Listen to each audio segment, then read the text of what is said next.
All right, good evening and welcome back, everyone, for another episode of the Third Banner Pod. I am Kyle, your host tonight, joined by Connor and Ross. And we do have a special guest coming on tonight, starting center Bryan Hudson for the Louisville football team. So we're excited about that. We also want to talk about the TBT basketball that happened last night. Brought back some nostalgia, some good memories. And so it was kind of good to get those old vibes back in Freedom Hall. And we also want to talk about some football news as far as potential transfer coming in. We've heard a lot about it, so we'll get to all that. But first off, do you guys want to start off with anything? Best basketball I've seen in 6 years. Yeah, I mean it was good to see. Yeah, I mean, it except for like the Duke game where we played Cam Reddish and Zion and RJ Barrett and we blew that lead there. It's hard to think of any recent times that the Yum has been had like that kind of energy. So Or the Michigan whiteout, that's the other one. But So Yeah, you're that one basically was good saying that the too. best energy we've had in 6 years is a game that we lost. Yeah, yes. yeah, man, it's been tough around here, man. It's Has been tough, but we're still here. We're still strong. We're still standing. So that's what we Louisville fans do. We're tough as hell. So right, right. ready. Well, I'm letting a few people just kind of file in, but yeah, that game last night was good. We all were in a voice chat. It's a good time just sitting in there reminiscing, watching guys do things we used to watch them do 10 years ago, Or 15 guys years that you ago. had no clue who it was because he went to EKU. Oh, that's true, and they were some of the better players on the court. It was surprising for sure. That Um, white dude showed out. so let's see. We've already got some people filing in. Aaron, what's going on, man? Couch House, good to see you in here as always. Coach House. Coach House. All right. Yeah, Let's damn see. right. It might be Couch House. I don't know. He's always Coach House to me. That Because he just, it can't just read. feels right. Unless he tells me not to call him Coach House. But he's a G. He feels like a dude that would lead people because he's always here. He's a day one. Glad to have you, bud. Hell, he's here Hey, before you are. Ross, that's what I was about to say. He gets here before you do, man. Hey, man, things happen. You know, I made it. I'm here. Yeah, crap happens, Priority, I'm right? here. All right, let's see. Well, with that being said, guys, I just want to give it a little bit of time, but I know a lot of people were looking forward to hearing from Brian tonight. So I want to introduce him. He's our preseason All ACC center. Without further ado, here is Brian Hudson. Brian, Preseason. welcome to the Third Banner Pod, man. I appreciate you coming on here tonight. Yeah, appreciate y'all having me on. All right. Well, I know you've been busy. You've been busy doing a lot of these. I appreciate you taking a little time for us as well.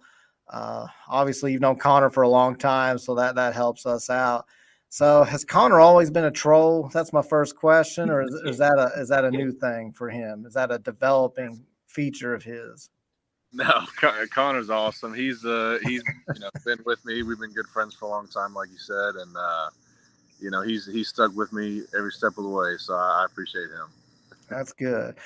That's good. Well, Brian, I want to talk a little bit. My first question for you would be: I know the expectations I feel like have rapidly been changing around you guys, and I know people can say, "Well, you just got to tune that stuff out." It's impossible. Let's just be honest with all the social media and stuff. So I feel like at one time it was considered like, hey, 7 or 8 games, that'd be a decent season. And then you start hearing, well, they could potentially win a little bit more than that. They could be a dark horse. And then now it's become a lot of people saying, they could be favored in every game. They could compete for an ACC championship. So, Brian, as a leader of the football team, I'm curious how you guys deal with that or how you manage those expectations realistically. Is that something you guys embrace and say, yeah, we're all about it? Or is it something you kind of temper and say, we got to prove it first? Yeah, it's tough, like you said. It's pretty much impossible nowadays to not see what everybody's talking about when it comes to expectations and predictions and all these different things when especially when we're this close to the season. So this off season, that kind of attitude and what the coaches have been talking about and what some of the leaders of the team have been saying is just it does put a little bit of pressure on us maybe, but we've got a lot of talent, a lot of new faces. So we've got a lot to worry about on our own, just internally, just to get ready and prepare for the season. So we've been pretty busy with that, and it doesn't leave much time to think about, what somebody else might be saying outside of the building. So it's been pretty easy, I would say, as a whole, to just kind of keep that kind of tame and keep the focus on us and just getting prepared for Georgia Tech. Just because so many new things are happening, and there's a lot to learn with Coach Brom's new offense. I can tell you that for sure. That's been a task to handle. So, it's been different, but I think we've handled it pretty well. Yeah. All right. And if you didn't see today, Brian's preseason 4th-team All-American too. Oh, wow. That needs to be bumped up.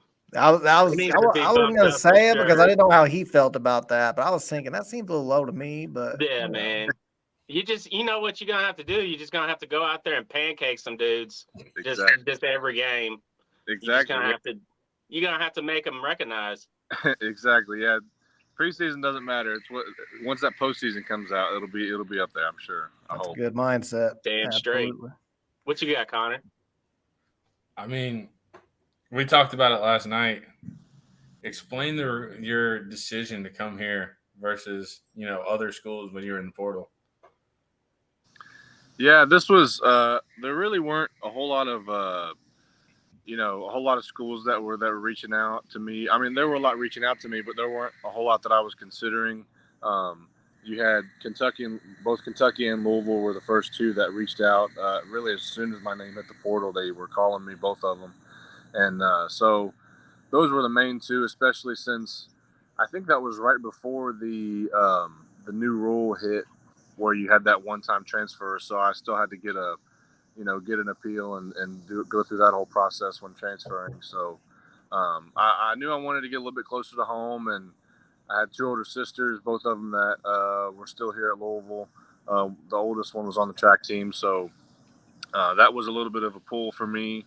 But honestly, I at the time it was Coach Dwayne Ledford who was the O-line coach, and I knew that he was an amazing coach. He's been with the Falcons ever since he left that same year. So, that was a big, reason that I came to Louisville, and obviously he left, I think, like 3 weeks after I got there. But I'm fortunate that it ended up, getting some pretty good O-line coaches, and ended my last season with probably the best staff that I could ask for. So it ended up being a really good decision for me.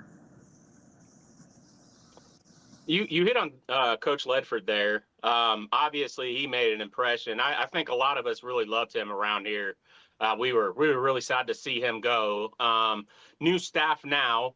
Coach Owens is your coach, right? Yes.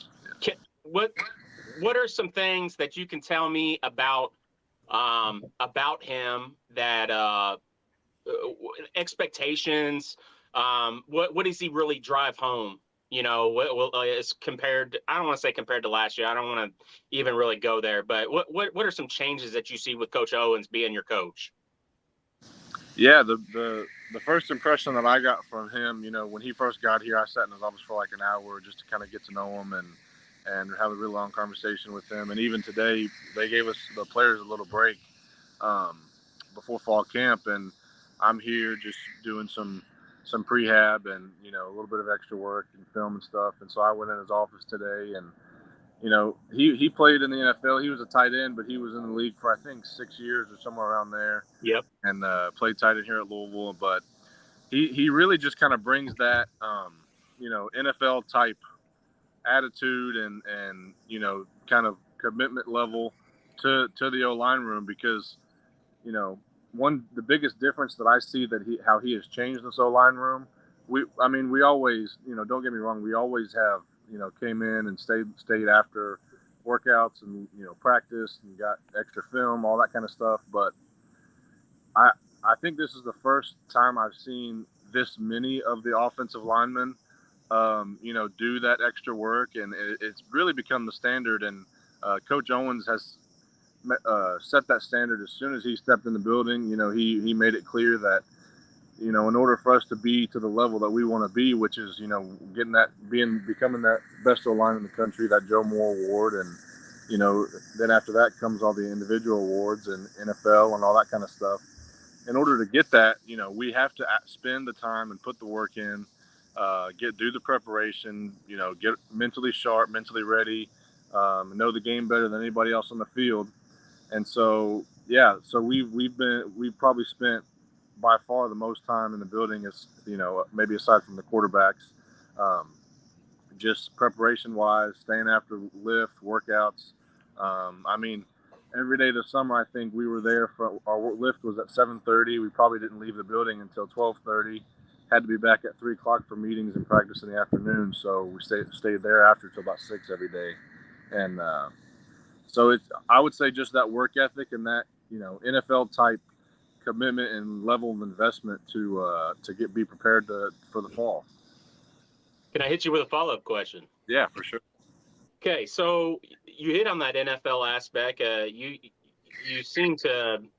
I just thought of this while you're sitting there, saying what you had to say. Is that a noticeable difference from last year? That NFL vibe is like when it comes to the staff. I'm not looking for any hot takes or anything like that, but I mean, it seems like that made a notable impression on you. Yeah, for sure. The big noticeable part was just the amount of people, I think, from the O-line room. I mean, I'd say we get almost everybody that's everybody in the room that, has that level of commitment and, meets that standard every day. And as the whole staff, I think, Coach Braun runs a very NFL style offense. So, that kind of feel and just level of, being able to understand what the concepts that he wants to run and all the schemes and all that kind of stuff. They definitely brought that with them, and we understood that from day one that, that's what it's going to take to be able to learn this and understand it to where we can play like we want to play here in the first year. So, I definitely saw that, and I think that's the biggest difference. Awesome. Brian, I wanted to ask you, I know you're going in your final year. There are some high expectations individually as well. And is there any difference in preparing for your final season I assume your goal is to make the NFL. I know you're a star in track and field as well, but I assume NFL is something that you're pursuing, obviously. So is there any difference in your preparation going into this year? Or are there any things on top of what you normally do that you have to do in your final season to prepare for the NFL? Yeah, I think that it has been different. I think it's been different really every year, just in my preparation and what I need to do personally to get ready, because up until this point, this will be my 5th season. And I think up until now, I've played probably just under 50 games, somewhere 46, 47 games or so like that. So, that's a lot of ball. And so I've had to spend a lot of time just, working on flexibility and prehab and making sure I'm able to stay healthy so I can play all those snaps like I did last season. So, because, as just like everybody says, availability is the most important thing. So that's been a big thing, but also just finding ways to elevate my game from last season, because I feel like I took definitely a big step in the right direction last year. It was my first season that I played probably 98% or so of the snaps last season. So that was had a big step in that perspective, and played pretty well. So this year with a new staff and new coaches, they've just had a little bit of a different approach than the ones in the past. So, just finding ways to elevate my game, watching NFL tape, different players, and just trying to pick things that can make me a better offensive lineman in the pass and run game. And also it's been different just in the fact of, we're running a lot of new things. So a lot of the, the pulls and the certain blocks and the schemes that we're running, a lot of these guys and me especially have not done, in a couple of years while running stats offense. So just from that perspective, it's different also because we're having to learn some new things or relearn it and, elevate our game that way. So it definitely has been different. And that just shows, like, when you go to the league, it shows that you can learn whatever offense you're going to go to. Exactly. You've had 3 offensive line coaches in 4 years. Right. You were at 2 schools with 3 different offensive coordinators. Yeah, a lot of different coaches. So, yeah, that's a point. I want to ask a couple questions from our commenters in the chat here. Macro wants to know, when is Brian joining Luke and Madden on L&M Eats? We love seeing our big linemen eat. I don't know. They keep saying they're going to take us out again to eat, so hopefully they get that done in the next couple of weeks. But I will say we have been playing a little bit of cornhole in the facility against L&M. So, but yeah, they're some good dudes. Yeah. And then Ty said, has anyone caught your eye during the summer? Who should we be on the lookout for? I'm thinking maybe like newcomers, or has anybody even that's been in the program significantly made like a big leap? Yeah, that's a good question. Just because we have so many guys, we were joking this past week, all the guys that went up to media day, that we're still trying to learn a lot of the guys' names because I think we had in the summer we had maybe 40-ish guys that newcomers, freshmen and transfers. So I think you're right. Yeah, there's a lot of new faces in the building, but I think a couple of our wide receivers, Thrash, we have he's been looking really good this offseason. Obviously, Jawar, he's continuing to get even better than he did last year. Maurice and Isaac, those other 2 running backs in that room, are also have made really big strides and have looked really impressive since spring ball. And Jamari, our tight end, I can see a big improvement from him since the spring. He's really developing and starting to become a really good player. So I'm excited to see what he can do in fall camp. And on the O-line, I mean, we have several new faces also, even since the summer. So I'm really, and a lot of experienced guys too. So there might be another one here soon. Yeah, really. So maybe we'll add in some. But you can't talk about that, Connor. Come on, man. he probably don't even know. I really don't. Okay, I don't. But we'll talk about that later after he gets off here. Yeah. Well, let me get in here. So, you were talking about you hit on the running backs there with Jawar and Isaac Garendo and Maurice Berkeley. Berkeley's one guy. I think everybody knows Jaws is going to have a hell of a year this year, right? I mean, we know he's a dude. But I think like Maurice really came on. Maurice Turner. I don't know why I said Maurice Berkeley. I'm sorry. Maurice Turner really hit a stride those last few games last year. Do you see a noticeable difference in the usage of how y'all are going to use the running backs this year? Yeah, for sure. Jawar hit on a little bit this the past couple of days. I think, in Coach Brom's offense, the backs, people say that, he maybe hasn't ran the ball as much in the past, and he, is a little bit more of a passing coordinator. But, I see we have a lot of really good running backs in that room that have a lot of athletic ability, have a lot of speed. And so Jawar spoke on it earlier this week about, just being able to catch the ball out of the backfield and be a little bit more of a passing back and just show how versatile they really are. And I think that's something that we'll be able to see a little bit more of in this offense. And especially, like I said, with how versatile and,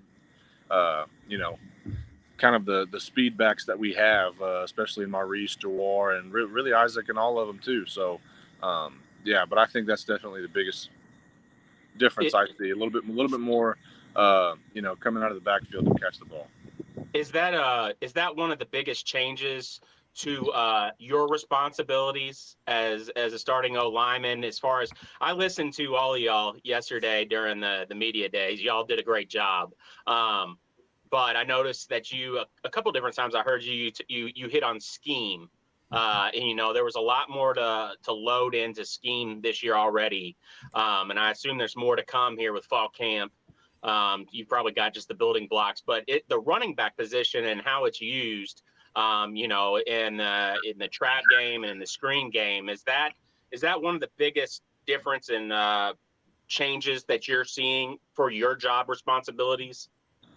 Yeah, for sure. Just like, schematically, I mean, we've in the past, it's no secret, we've been a primarily zone scheme offense. And so, we're still going to have that in our offense. But, like you said, we're going to have a little bit more of that gap schemes. We're going to have counter and power.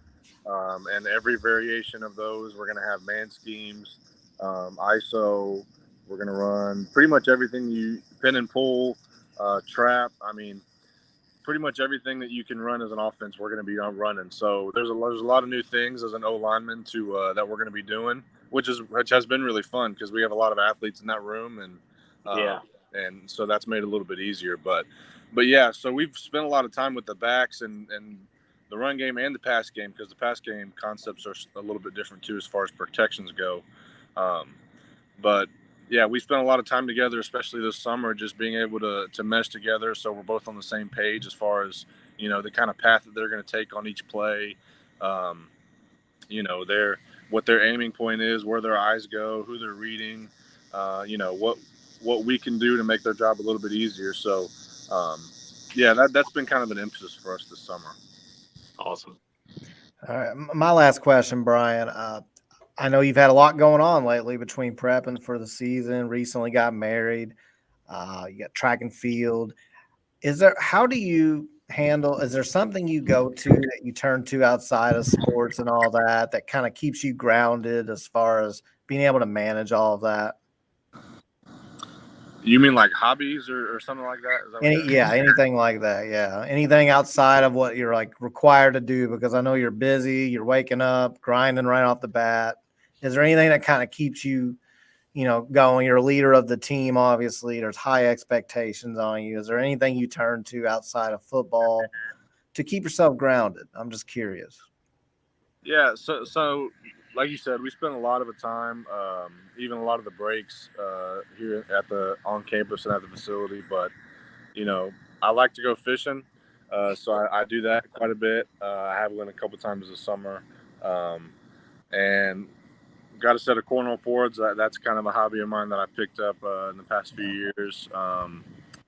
But so other than that, it's just kind of, we recently moved to a new house since we got married. So I got myself a smoker, and so I've taken up barbecuing and stuff. So I've learned that. You're gonna be here all night if you talk to him about that. Yeah, I could talk to you about that one. Hey, that's a great hobby to get into. I just got a new one myself, man. I got a drum smoker. It's awesome, man. That's good though. I was curious. I'm always curious because I look at the way you guys have to manage everything, and it's interesting to hear that. Those are healthy hobbies for sure, man.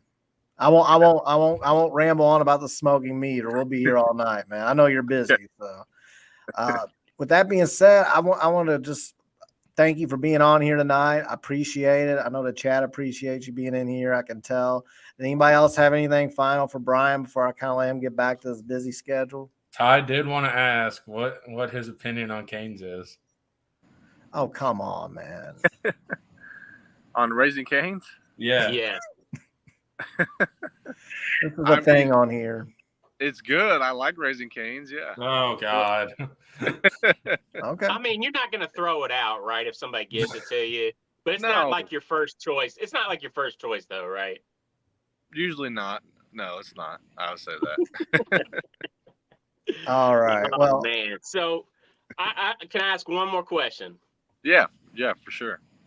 What week are we playing Virginia Tech? I think they talked about this yesterday, so I believe it's November 4th. Is that right? I think so. I just had an inclination that you might have that game circled. Maybe not, but he's got two of them circled that month. It's always fun to go play a former team, right? Yes, for sure it is. I'm definitely looking forward to that one. Yeah, I bet you are. So Yeah, no, I mean, other than that, last question I would have is Connor's head always been this big, almost as big as mine, or like, is this a new development as well? Are we Hey, talking I didn't have to get a physically, special helmet. metaphorically, or Brian both? did. I mean, the physical size of that melon on top of his shoulders. I can attest that he did not have a special helmet made, so if that says anything. Somebody else here did, though. All Oh, right. man. Well, hey, I appreciate you being on, Brian, and we're looking forward to hearing some fall practice updates, and we'll see you against Definitely. Georgia Tech. Yeah, I appreciate y'all. It's been fun. All right. Thanks, Brian. Go Appreciate Cards. it, man. See Thank ya. you. See ya. All right. Well, that went well. He answered a lot of stuff pretty in depth. He was a very detailed answers. I liked it. Yeah, he was. Ty's just happy that he likes Canes, and I can't. I'm not even gonna look at that comment section right now. It's Oh, geez. That's all right, Ty. I mean, I tried to divert away from that question. There is no diverting. Resistance is futile. Yeah. So yeah, I knew Mike would say the most therapist question I ever heard. I knew when I was watching him in the chat, I was like, he's gonna like this one. When I asked about the hobbies outside of I was like, I know he's gonna like this question. yeah. I loved his answer though. Hey, Yeah, I mean, I cut it I off, thought it- man. I We thought could it was still be awesome talking to- about smoking meat right now. Well, I mean, I kind of would have liked to ask, like, does he like catfishing? Does he like, catching bass and crappie and, blue? Like, what was he like? What type of fish does he like? Fishing does he like to do? So, Right. Yep. Yeah, I know. We could have kept him here all day, but Smoking sounds meat like and he fishing. We would talk about it for 30 minutes. hey, sounds like he's really high on Richard Owens as offensive line coach, and that he's already learned a lot under him. And sounds like Yeah. I liked his answer about him saying that the standard for all of the linemen has been raised, like the bar has been Yeah. raised for all of them.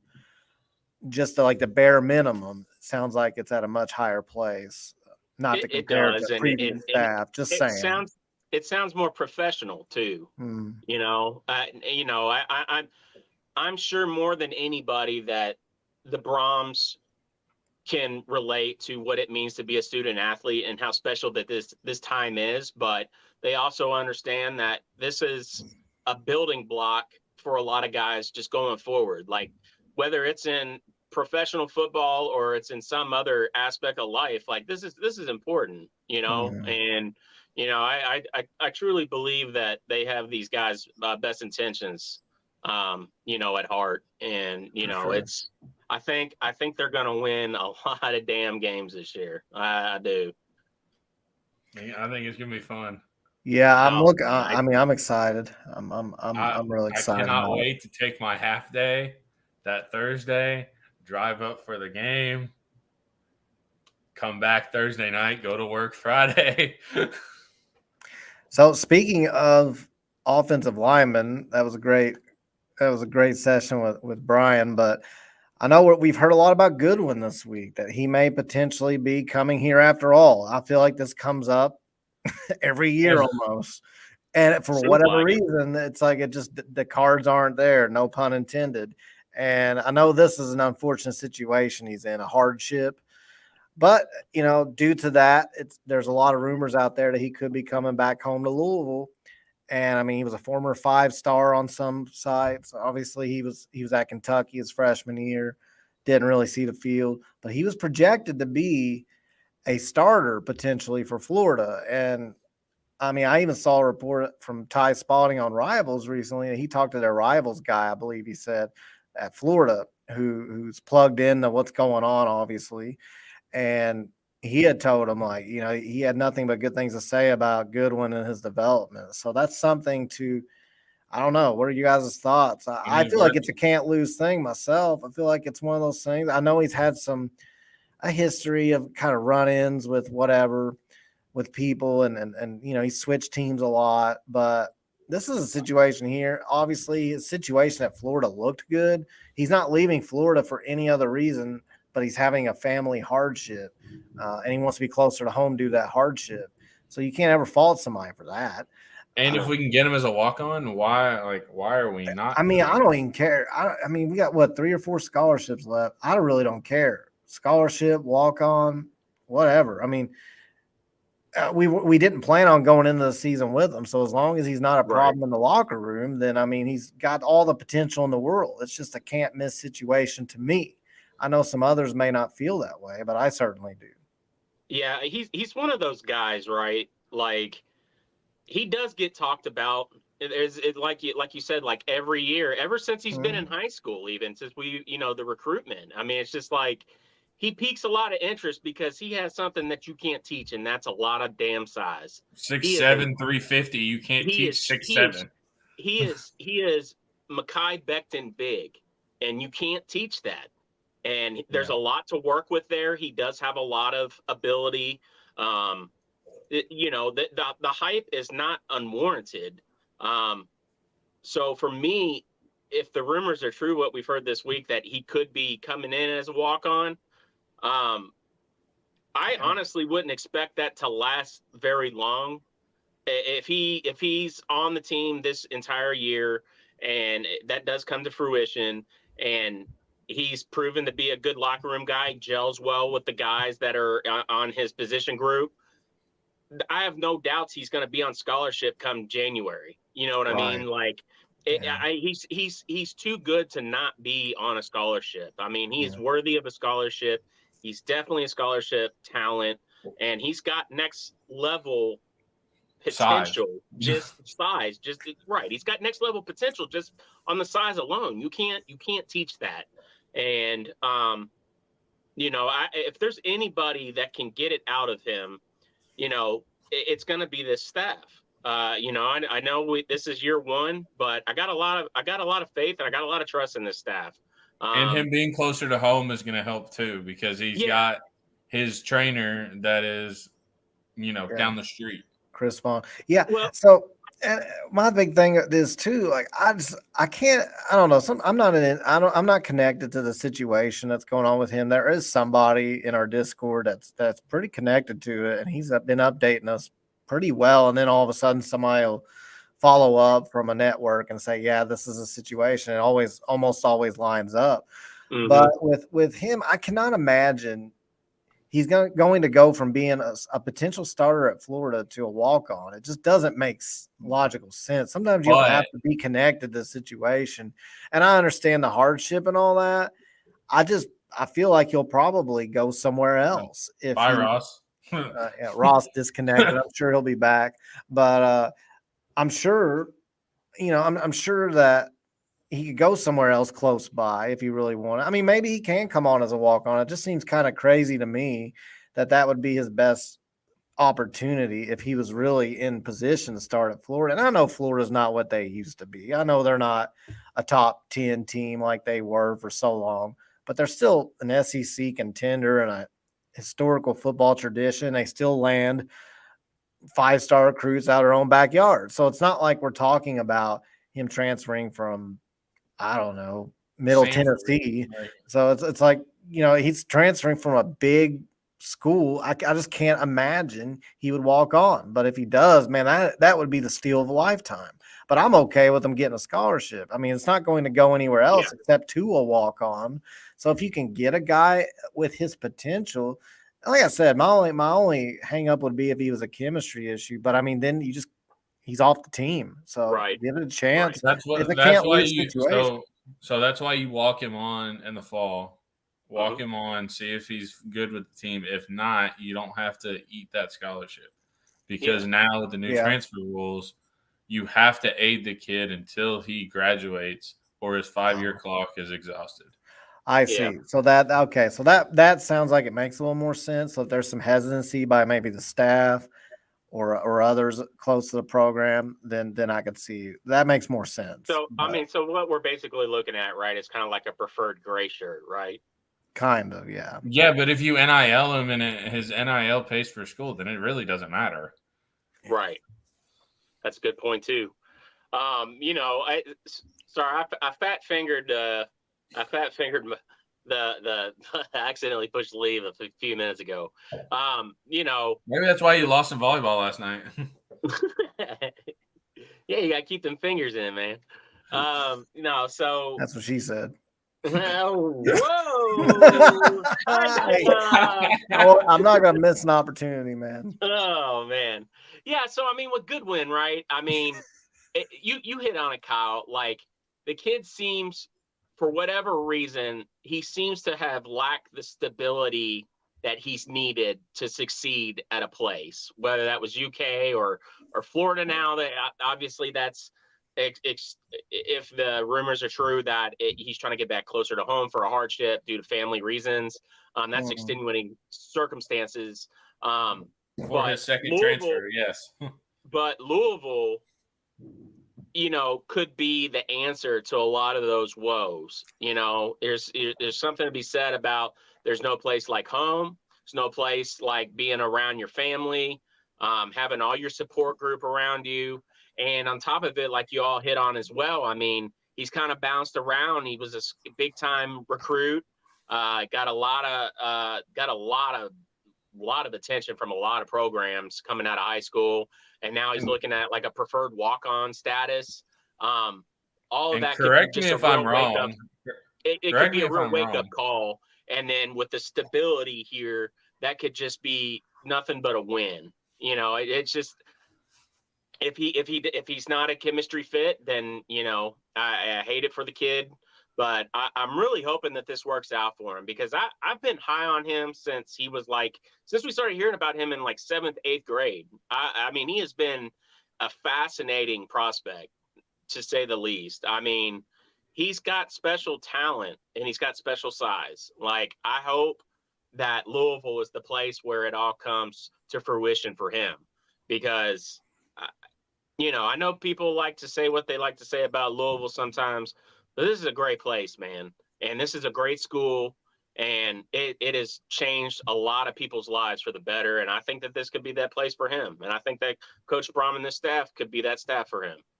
So, Ross, correct me if I'm wrong. Didn't Brom want him the first time around when he was at Purdue, but he just couldn't get in on grades? Kyle might actually be a better. I feel like he was definitely recruited by Purdue, but I don't remember that per se. I could be wrong, but it sounds like something that probably did happen. I don't know. I really don't know. Yeah, I don't know, man. I couldn't speak on that. I'm not sure. But to answer of the questions to answer the question in the chat, yes, he has to be within 100 miles of his support system. So it's here, Cincinnati, UK, IU, Western's pushing it. Yeah. What about like Butler or like EKU? Butler's FCS. That's not gonna actually. Okay. Butler's FCS non-scholarship. Butler's FCS non-scholarship. So that's definitely not gonna happen. That's definitely you're right. EKU maybe. Is Richmond 100 miles from Louisville? That might be pushing it. Yeah. Macro said the aspirations gym guy, that's Chris Vaughn, has Goodwin lists New Albany, Indiana as his hometown. If he was in state, his school and board would be practically free. But New Albany is actually part of the metro area, unless that's changed within the last 5 or 10 years. I think it counts. They used to count that as being in state. So that's a unique situation That's a unique situation because I'm from Jeffersonville, and when I got accepted into Louisville, when I was considering going there, it was going to be free in-state. I was in the Army, so I was always looking for in-state tuition, and it wasn't going to be free in-state tuition for me because of where my mother moved, and I was considered an out-of-state dependent. Long story short, but an Indiana resident can be considered if they're in that metro area. I know back then, at least, it was considered. Kentucky. I think it still exists. Yeah. So that shouldn't be an issue. So anyway, long story short, to sum that up, Goodwin is back. We're hearing more stuff about him again, potentially being involved. It's never worked out before where it's both sides have been on the same page. So we'll see if it does this time. Something to keep track of. But I did want maybe next week, we can we'll have a good update that he is actually on the team. I would expect if something's going to shake, it's going to shake very soon with him, right? Yeah, We're it getting won't close be. to Camp fall starts camp. next week. Won't be Yeah, very so I long. mean, he's going to need to be enrolled in a school.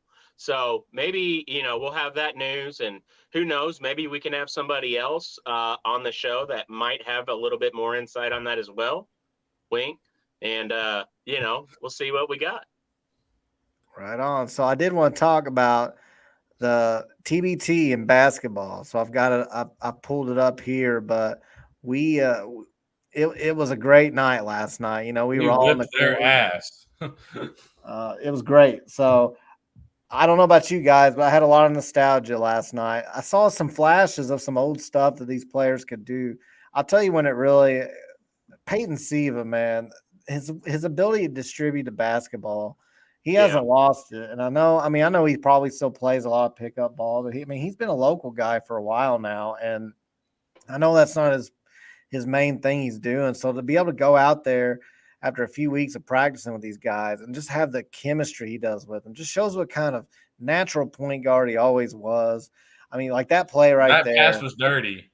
And Mayo, let me tell you something. Mayo had the other team playing catch up all night because they didn't have enough mustard. You see what I did there? See, I was gonna go with I got more bars than Shawshank tonight. I was gonna go with in Louisville we had a catch up. We had a Mustard and Kai Dominguez and Copeland, and he may not be a Louisville player, but we're adopting him as our Mayo. I mean, like the dude was balling last night, dude. He was showing out so hard. Man, he put on a show. He really did. Mayonnaise. A lot of upset Auburn fans this morning. So did Chris Dowd. He was, oh my God. Number 5. And listen, I'm on record, all right? Chris Dowd, Eastern High School graduate. What up, EHS? All right? All right. This dude should have always been, he was good enough to be at the very least, one of U of L's walk-ons on our team. I hated that he didn't end up here. I don't know why he didn't, but I always said that he was, and he went to Bellarmine and he achieved great success. He helped them win a D2 championship with Scotty, but he was always good enough to be on Louisville's team, and he was better than some of the walk-ons we had at that time. Like, he could have been on our team. And, maybe who's to say he would have actually done that? But, he definitely got to show out a lot more at Bellarmine. He was a star player there, but I mean, he was good enough to play here. I mean, there's no question about it. Well, even Rutherford said something last night that it was nasty, and stares him down and talks to him. He was and got an and one. Yeah. That looked like a Mike Mara dunk. I'm not gonna lie. The best 3-point shooter you've ever seen. But Rutherford said something about Dow last night that like he had reports when he was back at Bellarmine that he was outplaying some of our guys in summer runs. I believe it. He was. The guys regularly went over to Bellarmine and played. And I can vouch for that. Some of the things I had heard back in the day, he handled himself pretty much every time they ever played. Hey, after last night, I'm putting stock in the Dow. Man, all right, Ty's not here, so I'll do it. You're done. Well, we got 2 new players. They both just have easy dad jokes, just like waiting. Like they're just right there, handed to me on a silver platter. I have to say, I can't. I'll tell you what, though. Serious note, Onuaku last night looked impressive on offense. Now, his defense, it's a TBT game. I'll put it that way. So he's taking it easy a little bit on that side of the court. But hey, overall, man, it just brought back so many good memories. The only thing I do not like, that pass there was filthy. And of course it's in Keurig's corner, which is, that just brings back so many flashbacks of the good old days, like Kyle Keurig's last game in Freedom Hall, which I was going to say, that's the only thing I didn't like. It's Freedom Hall, but man, that Bellarmine stuff, it just doesn't look right. It does not look right. It doesn't, but that's not our home anymore. And It's not, but I mean, I miss it. And if it was, I wish it was. I'll never get over leaving Freedom Hall. Listen, man, we shut down Freedom Hall the absolute best way that we could, with Kyle going off, knocking off number one Syracuse, and we did it the right way, and because of that, there was some talk last night. Kenny was talking about, and I didn't listen to a word that man said last night. Game there going forward. And honestly, I really don't want to do that. Like, I do not want to tarnish the last memory we have. It has nothing to do. We could be number one in the country, all right, and be the number one preseason favorites. I don't want to play a game in Freedom Hall. We shut down that place the best way that possibly could. Like, you couldn't write that story any better. I was at that game, and it's the second best memory I have as a U of L fan ever, it being in person. And I don't want to ruin it. Like, it needs to stay. Oh, I'm with you there. I guess what I'm saying is, yeah, the way we ended it was a good ending. And I don't want to do this whole, let's play a game a year. I think that's kind of silly. I just wish we didn't leave. Or I wish if we had a new arena, it was something similar, more college-like. And it really didn't hit me until I went to Assembly Hall and watched an IU game one time. And it just felt different. And then the closest feeling I could compare, and don't get me wrong, I'll take Freedom Hall over Assembly Hall, and I'm a Louisville fan first. But it's like you kind of forget when you haven't been somewhere in a while what that feeling is like, where it's just like an intangible, like some sort of special sixth sense of the building, the vibe you get. And it's like the building, it's like the building itself has life. That's the best way to put it. The building itself has life. Well, and that's what Assembly Hall felt like. And then it kind of made me really miss Freedom Hall, because not only did Freedom Hall have life, but it was so unique, like the smell of the kettle corn. I mean, everything was just so unique about that. There was hardly any bad seeds. Cardinal corn. The only bad seeds I can remember were like at the very top of the ends of the like sidelines. Even that was the tops and the very corners were probably the worst seats in Freedom Hall. And even those, comparatively, what some of the seats that the Yum has to offer now, those seats are way better in Freedom Hall than the worst because seats. The Yum Center, like, if you're at the very top, it feels like you're, one, like looking over the court, and two, if you stand up, that like you're about to like fall down. Yum's obviously a nice arena. It's just not the same. Here's the thing, that the Yum, and we all know this has been talked about ad nauseum, okay? Like, the Yum is an NBA facility, okay? It's designed in a way to be like that. It's very classist. So when you're up in the upper deck, especially when you're in some of those upper corners, that you feel disconnected from everybody else that's in the arena. Freedom Hall was very, very endearing. Even if you were at the worst seat, you still felt that you were a part of it. You were just kind of a little bit further away. Like, the Yum, you feel disconnected. You feel like you're not even in the same, watching the same game almost. It's like, fine. It's just not the same. You all know. Freedom Hall was it's a very unique, special place. But anyway, to continue with this basketball tournament, I forget what the team's even called. The only thing that I know about this team is Chris Jones plays for the opposition, and he hit some big shots last night. I wasn't very impressed with the team itself watching it. So I don't think our guys are going to have a problem against them. But it was they blew out that other team though, didn't they? Win by like 20. I don't even know. I didn't even see it. I don't even know what the score was. Maybe it was close, or maybe it was a bigger win than I thought. But I wasn't super impressed with your team when I was watching. I didn't watch the whole game, admittedly, so maybe I missed something. But I just thought it was, Chris Jones had a big part of that game when I was watching him. He hit some big shots, so it'll be interesting playing against him. And I saw him tweet. He put 5 more guys right after that, so he's getting ready for us. And I saw the Louisville fans comment, and they're like, "This isn't right, man. We can't be. You're on the wrong team, man." So Hey, all I know is Mark Lieberman needs to be on staff. Yeah. I mean, the dude has coaching chops. The dude has coaching chops. He always had coaching chops. That was one of the reasons that Rick brought him on. He was a good high school coach down in Florida, if I recall. And Didn't he win a few state titles in Florida or something? Yeah, and he had good connections. You know, he earned his way to be on that staff, and some of the best teams that we had were with him as on the coaching staff. So, I think he would absolutely for sure probably go on record. I think Luke hit on it today. There's a lot of underlying chemistry with the team just because they've all come from kind of the same backgrounds at the college level playing under Rick.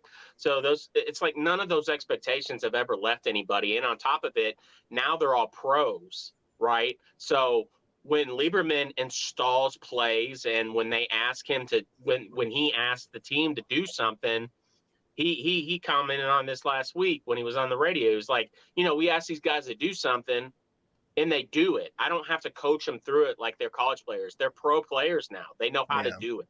And, so they've got that background, that work ethic, and they've got that culture of Louisville culture all at the base level. And then now they've all gone on to their pro careers and all been successful. It's just like, it's a winning combination. And, well, the first play he already had drawn up. He said, Kyle, you're going to go back door. You're either going to have a dunk or you're going to get fouled. One of the two. And guess what?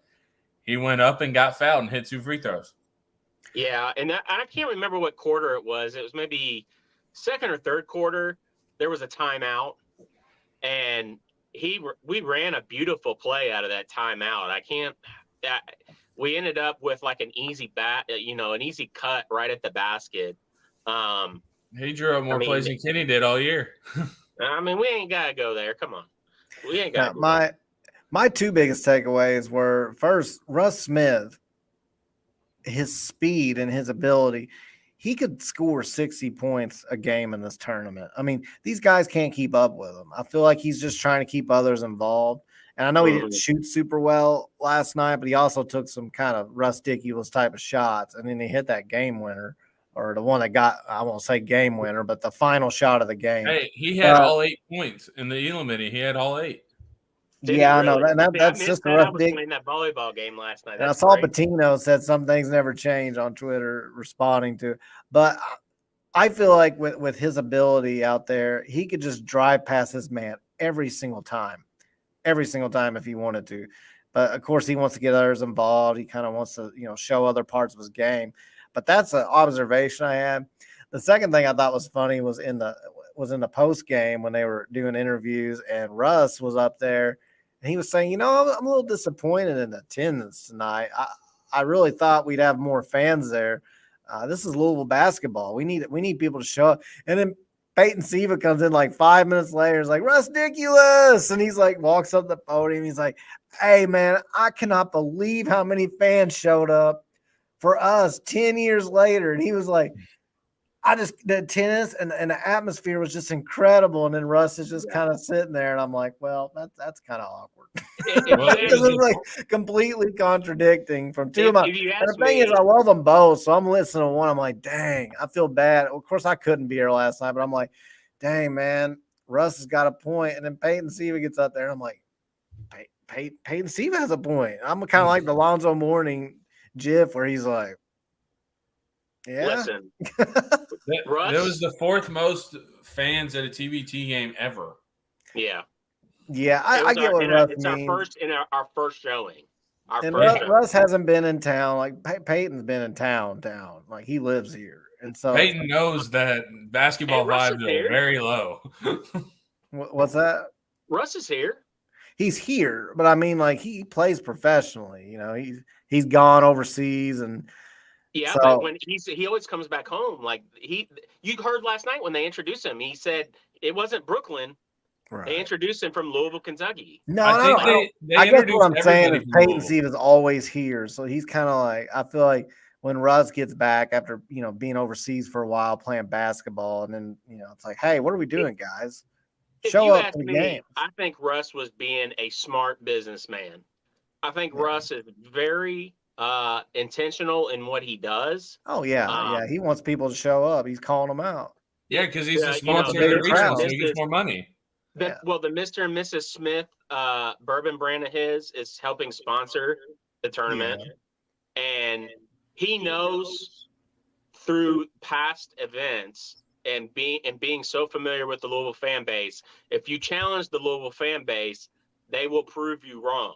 Okay, so I think he pulled the old Charlie Strong tactic and was like, hell, I thought we would have more. I thought you would show out like Kentucky. That whole BS. That Charlie did. I don't feel like that worked for him. It did though. It pissed us off, and we were there. Well, it pissed us off, but pissed us off bad. All right, and listen, it wasn't the attitude or it got the response that Charlie wanted 100%. It hit home.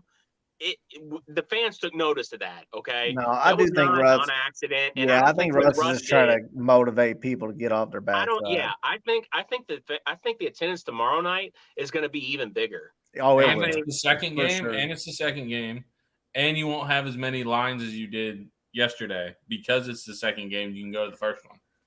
Yeah, like trying to get me and my son in there tomorrow. I saw on Twitter that tickets are very limited, so you might want to go get those. Yeah, I'm waiting for my daughter to get just a little bit older. See, I thought my wife worked Friday; she works tomorrow, so I got to watch her. But in a year, if we win, you can go Saturday. I want her to be raised a Louisville fan. Now we need to start looking at other teams that are succeeding right now. I'm like, hey, just hang in there with us. We'll get it one day. Yeah. Maybe not in basketball, but football will be good.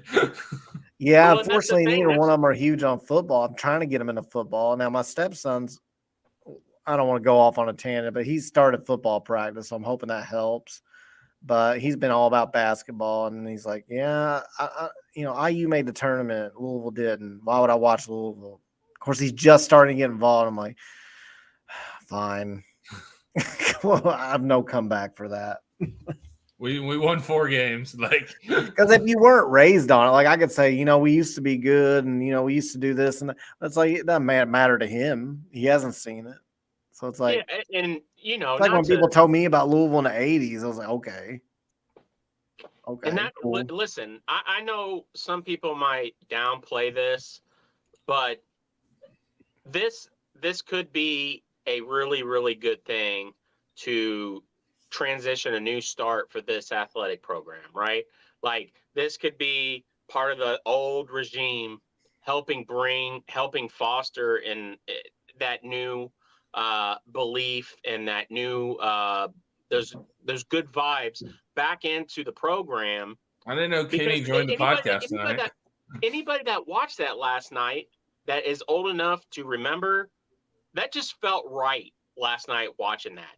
It just felt right. It didn't matter if it was Denny Crum or if it was Rick Pitino ball. What was consistent is that looked like Louisville ball, and it looked like Louisville ball because the effort was there. Yeah. Okay. So it's very important. I can't. I'm just joking. I know I'm joking, Shinami. It's TBT, right? It's not, but there are a lot of Louisville roots in this, and this, I'm hoping that the team this year, they were there last night. I hope that they got to see, and especially the holdovers from last year, I hope that they really got to see that, damn it, this fan base is still here. The fan base just wants to see you putting your ass out there and trying. They just want to see you give the effort. And that's why I've been on record over and over. We could lose some games this year, but if they're trying, the fans are going to be with them. We will be with them. You just have to leave it out there.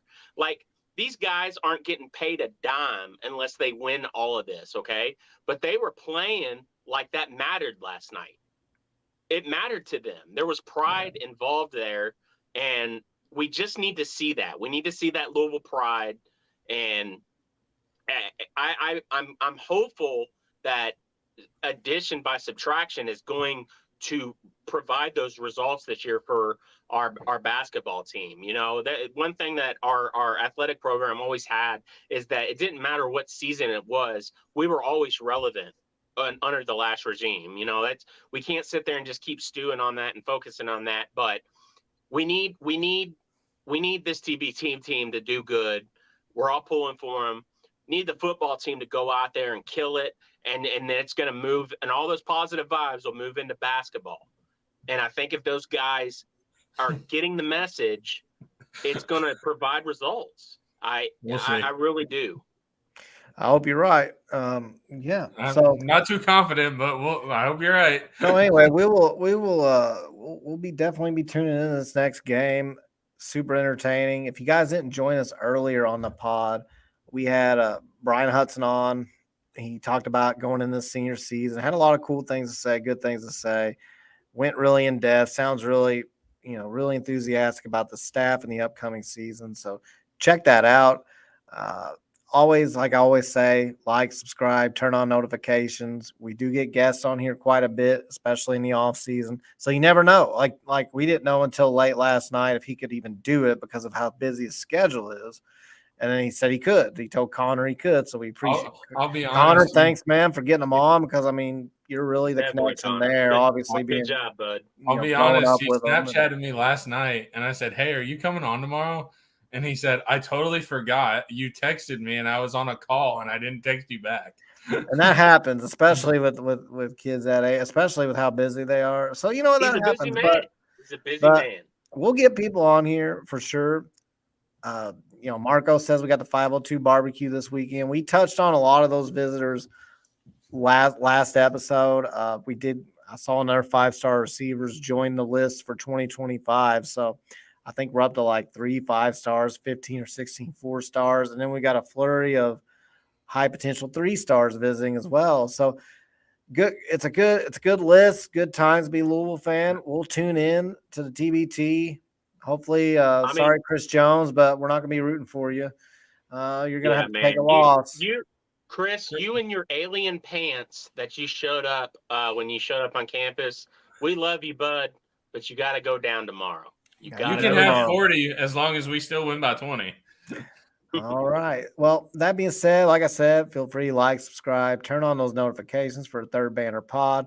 I think this is our 20th official episode, although we piloted a few of those early episodes. So we're still very young and up and coming, but we've been rolling right along. And if you guys have any feedback, we're not getting a whole lot of people giving feedback as far as what we can do, what you would like to see. So reach out to one of us, private message a Twitter account, or talk to us if you're in the Discord. Talk to us. Let us know, man. We're definitely open. If there's things we're not doing well, we could do better. Let us know, because we're just doing this for fun, but we would like to provide a service that people actually enjoy listening to. So, and shout out to Jeff and shout out to Tron. You guys are not wrong. Okay. I am a believer. All right. Like, I do think that this season's going to be different. I think we're still going to be lacking in some wins that we would like to see, but I am confident that the effort and the energy and the vibe around the team is going to be different this year. I got nothing but I got nothing but just to be on board. Okay. And that's what a lot of us have. I know it's easy to be a skeptic, but no, it's not. Damn it, like we're all, no, it's not. I know, man. I mean, we all lived through 4 wins last year. I get it. Everybody Ross, you're a favorite on here. I'm gonna be honest with you, man. You're a favorite on here because you'll always believe, and that's great. The skeptic is the one that's like, okay, like Jeff's comment. I understand what you're saying, Jeff. I do. I cannot lie to myself. That's the problem. I would love, and I'm not saying Ross is lying to himself. Right. Ross actually believes it. I was skeptical of this hire, and it went worse last year than I thought it would. And I thought it was going to be terrible last year. I'll be honest. But I tried to get on board. I tried to pretend, And it didn't take me long before I was like, this is even worse than I thought. This is awful. So I will have to see to believe, especially after I falsely tried to believe and couldn't see.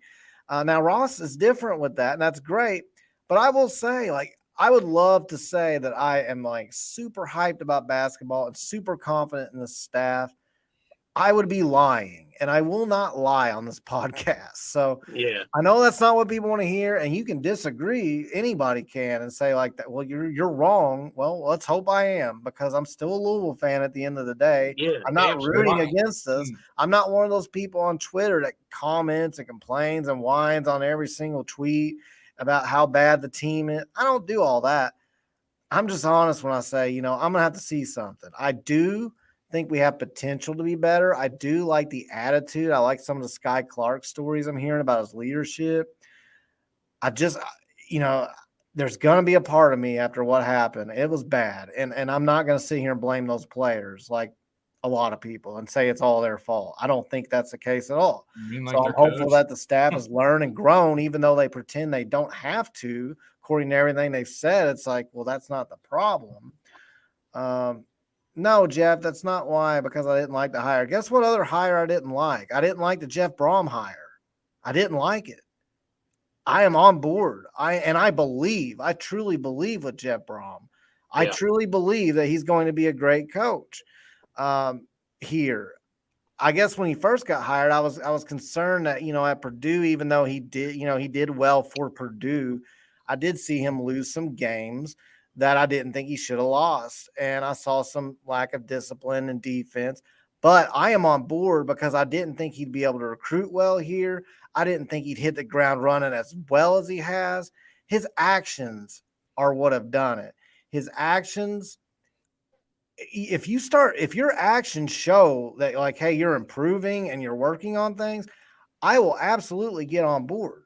So, yeah, no, it's not true that, like, I'm not a confirmation bias guy where I'm like, I would rather be, you're basically saying, and I'm not trying to be rude, Jeff, you're basically saying like you would rather be right at the expense of us winning games so you can say you're right than for the basketball team to succeed. And I mean, you don't know me, so I guess that's fine if you think that.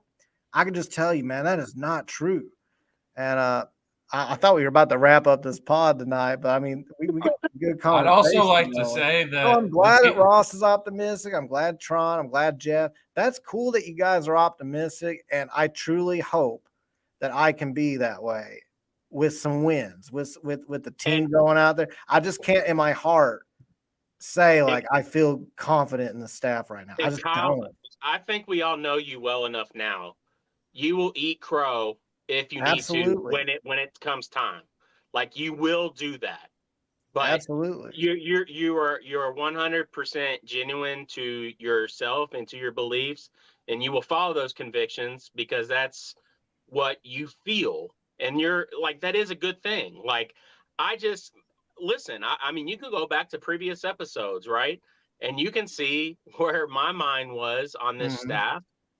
But I got to have that intimate relationship, that visit. And I'm telling you, man, that's why I said coming on in that episode after I had that visit, I wish every U of L fan could have that visit, because I'm telling you, it would change your mind. And I'm not buying that he inherited a burned down building either, because there's a transfer portal. So it's like you can turn a program around. You can flip a roster. You can but that's fine. Look, like, I don't mind. Like, I hope you guys are right. But I guess one thing I don't want is, like, I saw one episode where Tyler Johnson, when he committed here, and somebody was like, this is the Naysayer podcast. And I actually rewatched that episode, and we said on that. Now on this episode, we've said some negative, some skepticism, but on that episode, we said nothing at all. We just said, hopefully the lack of experience doesn't come back to bite us. And I think somebody took that and was like, yeah, you're a naysayer. And I'm like, and hell, he might not even make it. Can't say anything. That's why I say when you're a skeptic, it's not easy, because it's like, you can't say anything. That's like, I'm a little worried about. It's like, no, you can't do that. So I hope you guys are right. It's good to have a diversifying, cast of opinion. Jeff, I want you to come back on here and tell me that I was wrong, because that means we're winning. We'll have you as a guest on I'll here. probably beat you to it, man. I do. I swear, I do have some optimism in me. Like when it comes to football right now, and I hope basketball can get me there as well, man. And I hope I'm not gonna crap on the staff, but no, I'm not on either. record, and I had some sources very close to that situation. We had McKnight from Western wrapped up. All the staff had to do is show them that they wanted him, and that upset me. They wanted to be here. He wanted to be here. Family wanted him here. Like, it was all laid out there for you, and they didn't do that. And now, Tyler's looks like it's not gonna make it.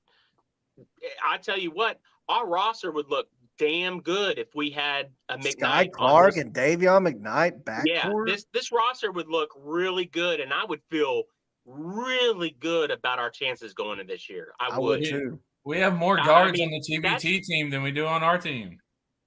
I'm not here. I'm not here to poo-poo. I'm not here to poo-poo. I just meant yes, it's clear that Ross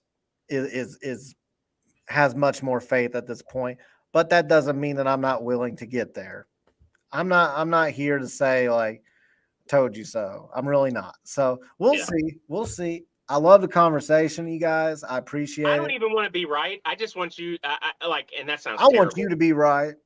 Because you think we're going to be really good. It's not because I want the satisfaction of being right. I just want our like Rutherford said last night when he tweeted, he's like, Louisville basketball, please get good again.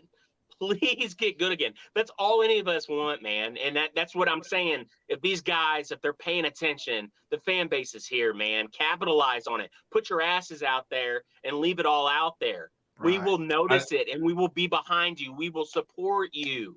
I don't need my November, December, January, February, and March to be depressing again. And there are some people that just hate, and they look for any opportunity to hate. And I think that does put a damper on anyone criticizing or being skeptical. And I think that paints a bad picture of all of us who have questions. Because I see it on Twitter. There's a few of them on there that they go on. If there's any pro Kenny Payne, but I mean, I'm thinking of 3 names in my head. I'm also thinking of the other side where they're so extreme on both. I'm thinking of a few on the other side. You can't say anything. And so those sides it's like a civil war within our fan base, but I don't want to be a part of that. Like you said, Jeff, I don't want a civil war either.